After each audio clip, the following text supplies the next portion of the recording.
Ruby the Rainbow Witch. Meet the Amber Fairies by Kim Ann. Ruby the Rainbow Witch was having fun fixing the flowers in front of her not-so-haunted house. With just 2 weeks until the fall festival, Ruby wanted her garden and trees to look totally terrific. But as Ruby walked to the back of her not-so-haunted house, she saw candy scattered all around. Her gingerbread tree was missing its gumdrops. Her peppermint tree had spaces where the swirly-whirly mints used to be. The ribbon candy was unravelled. Her donut tree had lost all its sparkly rainbow sprinkles, and the colourful candy tree had bare branches.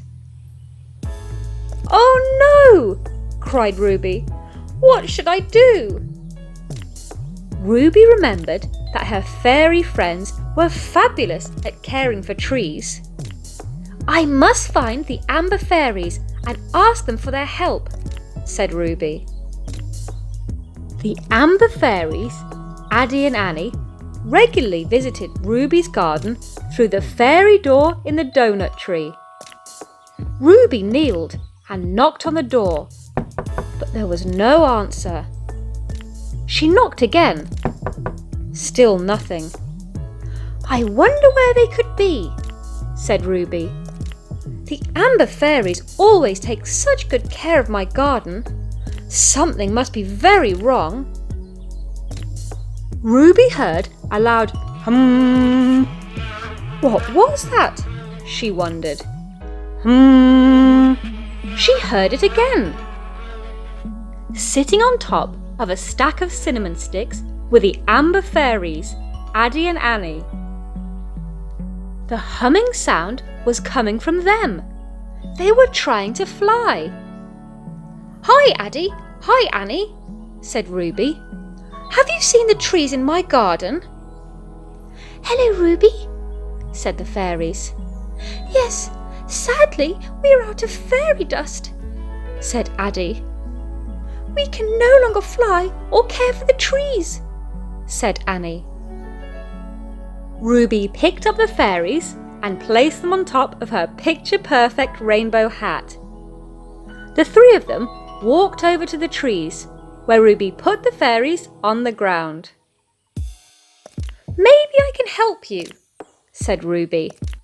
With a whirl and a twirl of her rainbow dress and a wave of her swirly-whirly wand, poof!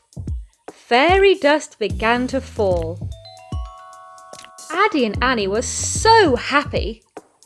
As soon as the fairy dust touched their wings, they were able to fly, flutter and twinkle again. The Amber Fairies started sprinkling the falling fairy dust over the candy trees, and the trees began to sparkle and shine. The gingerbread tree started growing new gumdrops. The peppermint tree sprouted swirly-whirly mints. The ribbon candy tree began to swirl and twirl itself back together.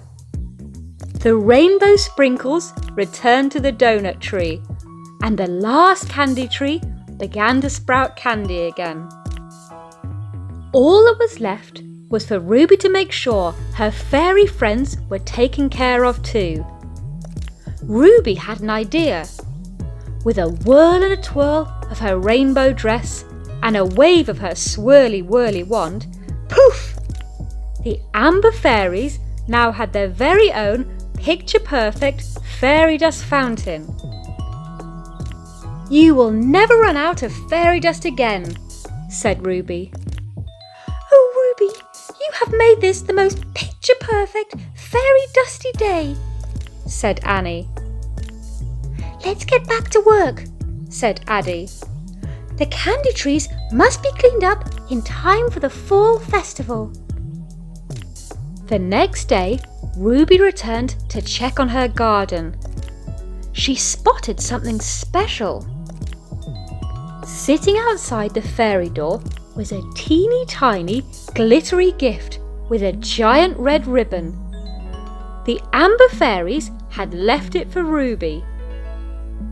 Inside was a small amber stone and a note that said, "To Ruby the Rainbow Witch, from Addie and Annie." Ruby thought about how wonderful it was to help her amber fairy friends. Helping others is a sure way to make a picture-perfect rainbow day. The end. We hope that you loved Ruby the Rainbow Witch, Meet the Amber Fairies by Kim Ann. Buy the book and read along. And don't forget to check out more exciting stories by the same author.